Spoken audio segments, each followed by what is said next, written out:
News Dump. The weekend box office, Mac, and some more money being spent at the movies this weekend. No huge release. There was one minor one that did okay. We'll talk about that one in a second. But Spider-Verse back at number one, 19.3 million, 316 domestic and 560 worldwide, doing very well. Elemental, pretty good second week. A little bit of a flop in the first week, under 30 million, but made almost 19 this week. 65 getting good domestic reviews so far. Helping it. Yeah, it's around what, 75 and 80?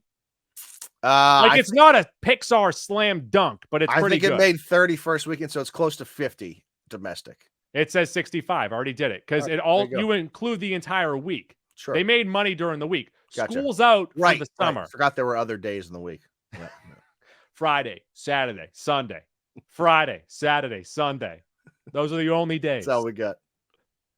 The Flash has disappointed. Wow. We'll talk about it in a second. $15.3 million this weekend.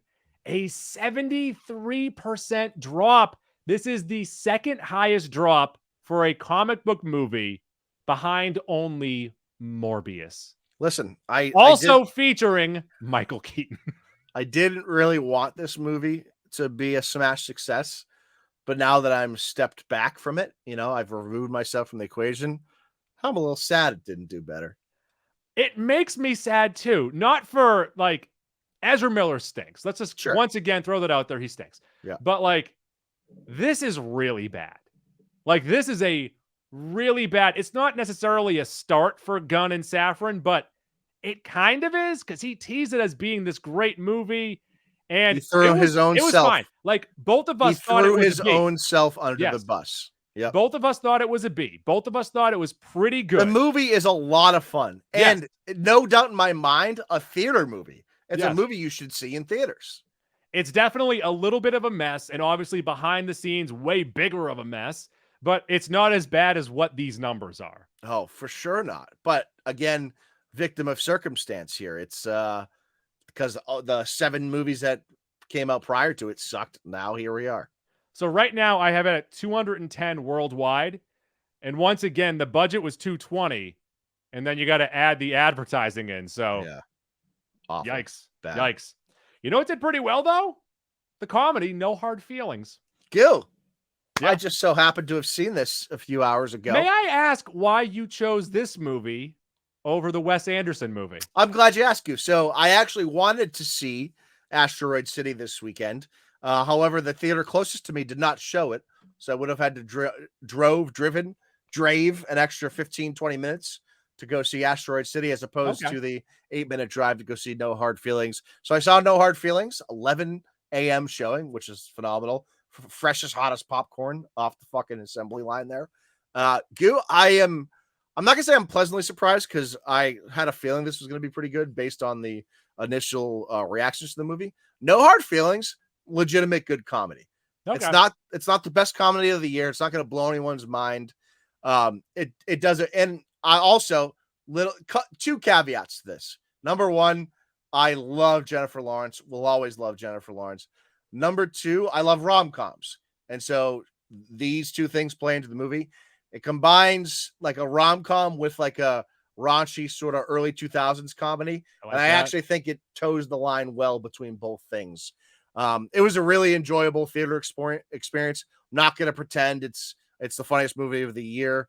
But I think people should go see it. And again, it's getting good reviews. And we'll talk about it further in our next episode on Wednesday. Next up here is Rise of Beasts, 11.5. Some more money there. It's now at 122 domestic and 218 worldwide. So it's about to make its money back. So credit to them. I thought it was going to fall. I think it was 200 budget. They need to make a little more for the other stuff. And then Asteroid City, $9 million, which you might be saying, wait a second, that's not too high. That's a career high for Wes Anderson. Yep. Wes Anderson movies never do well. Monetarily, it's more so eventually they pick up steam a lot as the year goes on, as he gets some Oscar buzz. Yeah. That is still a movie I'm probably going to try to see in the next week or two. I I've heard very mixed opinions on the movie. I don't know what you've heard about The it. one that I've heard the most is that if you like Wes Anderson, this is for you because he goes full Wes Anderson all over your face, neck, and chest. I don't think that's a good description because I like Wes Anderson and I didn't really like The French Dispatch. So I don't know if that's a good description of a Wes Anderson. If you like Wes Anderson, you're going to go see the movie. That's the only people going to see a Wes Anderson movie is if you like him. So to describe the movie as if you like Wes Anderson, you're going to like it, I don't think that's very good. If you like Wes Anderson, you're going to like all those TikTok videos. Which, by the way, apparently he does not like. Yeah, well, he's an old. They asked him about those, and he goes, "Stop sending me those. I don't want to see videos of people trying to be me." News dub. Back off of the back of the Flash, completely just shitting its bed, just all over the sheets. It's all you just can't stop. Oh, God. Rumor has it that if this movie did financially well, Batman Beyond, starring Kevin Keaton. What am I doing? Yeah, starring that's the Michael Keaton would have happened, but as we have right now, all this news about the Flash doesn't seem it. Goo, I almost felt bad sending you this clip. I don't know where Kevin Smith was speaking. He clearly was speaking to a crowd, maybe a Q&A, whatever it was. And this is according to Kevin Smith. So we can't pretend he knows 100%, but it seems like he had good information here. He said that if the Flash did as well as the Batman did on opening weekend, that we would have gotten in James Gunn's DCU a Michael Keaton Batman Beyond movie. Right. And we're not gonna. It's not going to happen. We are very not gonna, if that's the way to say it. I think this is the same panel where he was talking about seeing Joel Schumacher's Batman Forever, like the extended cut, and saying that it was amazing. I don't know, but so he was all over the place. Though. No, I think that recent too. Yeah. Oh, all right. Was he on like a Batman panel? But he said this after the Flash's opening weekend, so this had to have been the last week. No, but I think he also just talked about that Schumacher thing too. Interesting. Which, by the way, I've seen all the extended scenes of that movie. It wouldn't have been good. Stop it. Stop pitching this to us. Movie stunk. I'm just bummed. I'm bummed for you that you didn't get the movie of your whole dreams. I really, really wanted this. And I was listening to the Weekly Planet podcast, Australian fellers, pop culture, comic book movies, everything else. And one of them made the great point of DC had the great idea of what this movie was supposed to do. What The Flash was supposed to do was be a launching point for their new DC with their new Batman, who is their old Batman, as their new leader, as like the new pinnacle or the new center of their universe. Michael Keaton. How good of an idea of it is to have a 70-year-old man be the center of your universe? I don't know how true that is. So I've seen something almost complete opposite. I read that up until about 6 months ago, and so a little peek behind the curtain here, they didn't shoot the George Clooney scene in The Flash until January of this year. Yes. I read that they were pursuing Christian Bale for like 4 years to be in that last cameo final scene so that could catapult the rest of the DCU or something going forward surrounding Christian Bale's Batman. And as we've all seen and heard numerous times, he's not going to do it without Christopher Nolan. So it could be a situation here where a lot of people are telling half-truths or have heard rumors left and right, and they're just creating stuff. I just hope now that we're sort of past what DCU was, and again, we still have Blue Beetle and that shitbag Aquaman movie coming out. So I still feel like Aquaman movie. I still feel like we're not even past the shit. But once we get to James Gunn's Superman movie, if that doesn't start with a bang, he's fucked. He's in big trouble. I think he's better off starting with like a weird team up movie because he's so much better at those. And a lot of people already hate Superman too. So that's a tough one. That's a tough one to start with. So yes, I'm very sad about this Batman Beyond news. I'm sad for you. But we're not going to get it. This is reminiscent of the time that I first watched Busty Cops 2. And I was like, where's Busty Cops 3? What do you mean? There's no Busty Cops 3 yet. News dump. Secret Invasion episode 1 is available, and I have yet to get a chance to see it, but I No? heard from our comic book guy, Nick the Fry guy, that he is heated about the animation at the beginning because it's done by AI or something. Well, Fry's He was all frazzled. Fry's a dummy. So I guess I can't have any of this conversation with you then if you haven't seen the episode. You can talk at me. I'm fine with it. One big reveal, one massive moment at the end. So two. I've already main read the things. notes, so go right ahead. All right. So it is revealed in the first 8 minutes of episode 1 that Everett Ross, the Everett Ross that we have known and maybe loved over the last few years, Martin Freeman, got revealed to be a Skrull. And the whole time this is going on, I'm like, oh, it's just a guy pretending to be Ross. By the end of the episode, we learn that had to have been the Ross that we had known for the last couple of years. You know what, though? He seemed kind of robotic. It makes sense. That's not Skrull-like, though. No, Skrulls try to be anything but robotic. And there's a working theory now because I'm trying to place where Ross would have became a Skrull or if he was a Skrull the whole time. But we learn, and because at the end of the episode, spoiler alert here, yes. Maria Hill gets killed. No more Colby Smulders in the MCU. And it's a somewhat emotional moment. And you're like, okay. But when we find out when Skrulls get shot, they're not able to maintain their transformed form. Yes. They revert back to Skrulls. Maria Hill gets shot, you think for a second she's going to become a Skrull, stays human, she dies. But what this means, and we have to remember, Everett Ross gets shot prior to the series in the MCU. He's shot in Wakanda. Shuri saves him. Yes. So at one point, Everett Ross wasn't a Skrull. I was actually going to point out to that, like Shuri would have known. At one point, he wasn't a Skrull. So now, at what point did he become a Skrull? Sometime around the blip. I don't know when Ross became a Skrull. And because Ross is revealed to be a Skrull, you start to think a little bit about fucking Spaghetti Consuela. I was going to ask you what she knows. When did Francesca Benesca Benefanina Fonesca the third? Right. So now you start to think she actually might have known some things that were unbeknownst to us. Because she's seen his green cock. So maybe she's more good than we thought previously. And maybe Thunderbolts will have a better motivation, better goal than what we had previously anticipated. Because it seems like, based on their prior interactions, that Consuelo Spaghetti might have known a thing or two. And so I'm a little confused, I guess, by the first episode of Secret Invasion. Confused and aroused? And then Goo. Yeah. Again, you haven't seen it, so it doesn't matter to you. There's a whole Fury theory around this first episode. Furry theory? Furry theory, correct. Yeah. So the main Skrull villain is a brand new character that is not in the comics, created strictly for the show.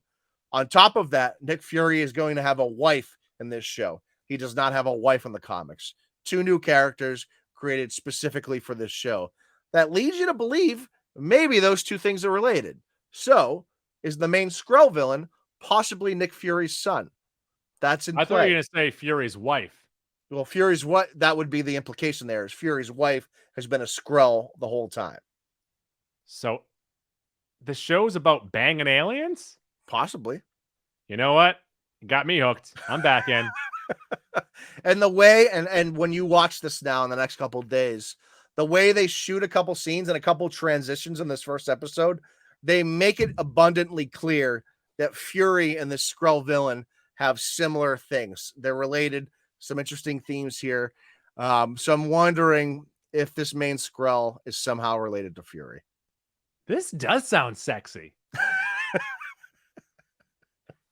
I wasn't expecting any of this. I wasn't expecting any of this alien lust. Yeah, and again, maybe one more episode will put all of this to rest. But after one episode, there's all sorts of stuff in play, for better or worse. I'm not going to pretend it was the greatest episode I've ever seen, but it did get me thinking for sure. I mean, if these 6 episodes just reveal a bunch of alien sex, this is something new at least. Well, it's not entirely new because Peter Quill. Yeah. And then Thor is technically an alien, and he had sex with Natalie Portman. Right. Good point. Strong point. So I guess this isn't new in the MCU. No, it's not at all. But if anything, they should I'm just glad start showing it. I'm glad we talked ourselves through that. That was nice. They should start. Let's just start showing it, though. Everyone show it. Everyone, show it, grow it, and show it. News up. Well, Mac, more multiverse fun. Deadpool 3. Let's get cheeky. Gambit is set to appear. If you guys remember the X-Men Origins Wolverine movie, or was it the Wolverine? I don't remember. X-Men Tangerines. Which movie did Taylor Kitsch play Gambit in? Origins. It was Origins. Okay. Yes. So we saw Taylor Kitsch from Friday Night Lights as Gambit in X-Men Origins Wolverine, which was the movie that Ryan Reynolds played Deadpool in. So there's a nice connection there. The rumor is, now it's just rumor has it that Kitsch is going to reprise that role in Deadpool 3. Moreover, Goo.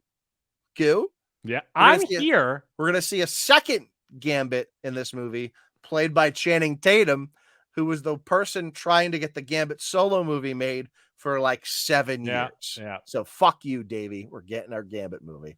Look, this is all great fun, but after what we just got in The Flash, I need some time. What? We just got 1 million Spider-Men in animated form. Sure. We just got 3 Spider-Men on the screen last year, 2 years ago. I don't know what it is, but year and a half ago. I need a little bit more time before like, let's have more goofy cameos. Because you know who else I heard is in this movie? What? Who? Ben Affleck. Come on. No, you didn't. Daredevil. Yes. May 2024. We might have cum in our pants. Might be the time. It'd be great if he was also Batman. So what? And with James Gunn heading DC, that's a possibility now. So you just want to borrow Batman? Can someone take Reddit away from me? Because Reddit spoils everything for me. I got to get rid of Reddit. How much of the stuff on Reddit is false? Oh, I actually have found a lot of it's true, which is the suck part. That's why I'm asking you percentage-wise what is false. I'd say it's probably 2/3 true. What I see about movie rumors, probably about 66% is true. 1/3 of it is not. How often do you read something and then you know immediately if it is true or if it's not, and then you're right about that intuition? I don't know. So I'm only sort of recently in the Reddit like film rumor community. So you're deep in a dark pool now. It's hard to gauge that. But it's been right more often than not the last 6 months. Oh boy. News dump. Speaking of Deadpool, speaking of Wolverine, who is set to start in said movie, James Mangold is bothered by Wolverine's return. The director of Indiana Jones 5 said he wishes that Wolverine was not in Deadpool 3, but he's not surprised. There was always going to be another Wolverine. As much liquid as they can squeeze out of a rag, they are gonna do so. So go run that back. What movie is James Mangold directing again? My Mac, I'm glad you asked.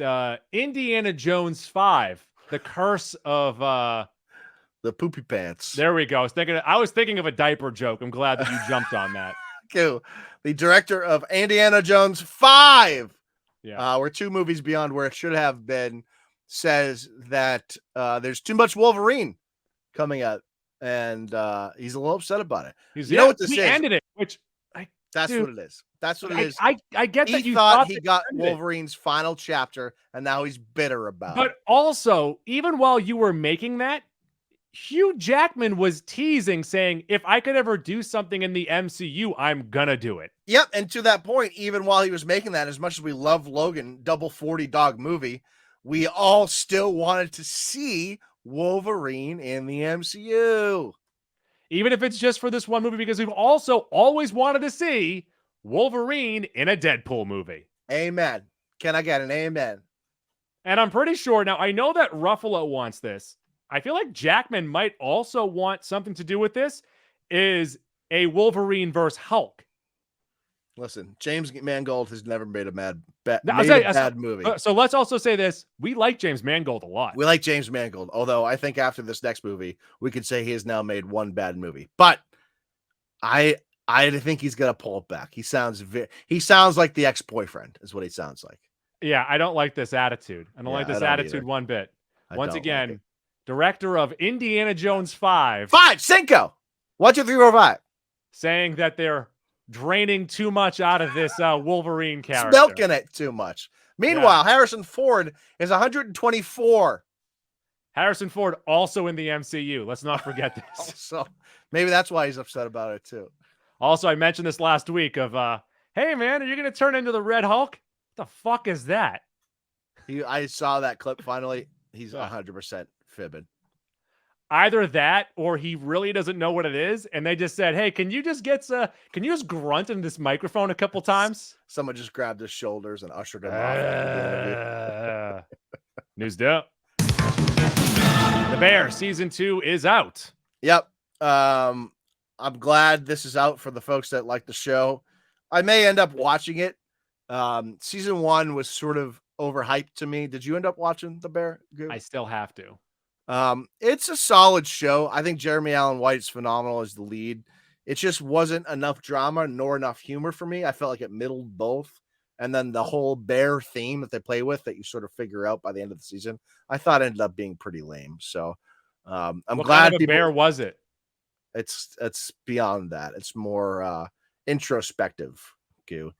I don't think it's a show for me, but I had my money on Polar. No, come on. It's set in Chicago. Come on. Black bear.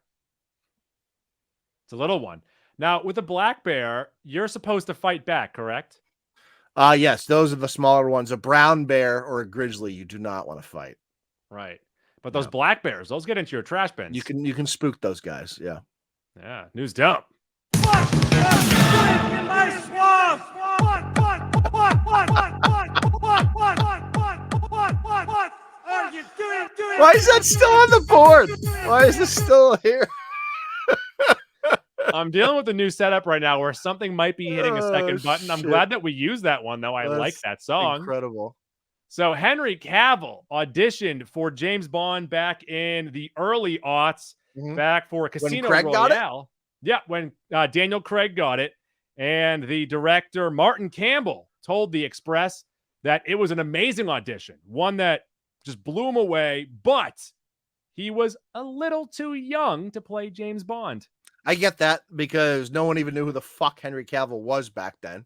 So you can't really have like a 24-year-old James Bond. You need like a seasoned 35, 40-year-old, not Henry Cavill, but James Bond. So I totally understand that. Do you think there's some buyer's remorse here that they ended up choosing Craig over Cavill? Well, my bigger question is, can you think of the alternate timeline where Cavill gets Bond and then Daniel Craig is an itty-bitty Superman? No, cannot fathom it. An itty-bitty Irish Superman. Little baby soups. Yeah. I do think Cavill is destined to take on another role like that. Maybe not Bond, although again, maybe they do find him playing James Bond in the future. I feel like Cavill is still underrated in terms of like action heroes going forward because the DCU wasn't great. I feel like at some point, and people liked him in The Witcher on Netflix and whatnot. I feel like he's going to have like another career defining role at some point. News up.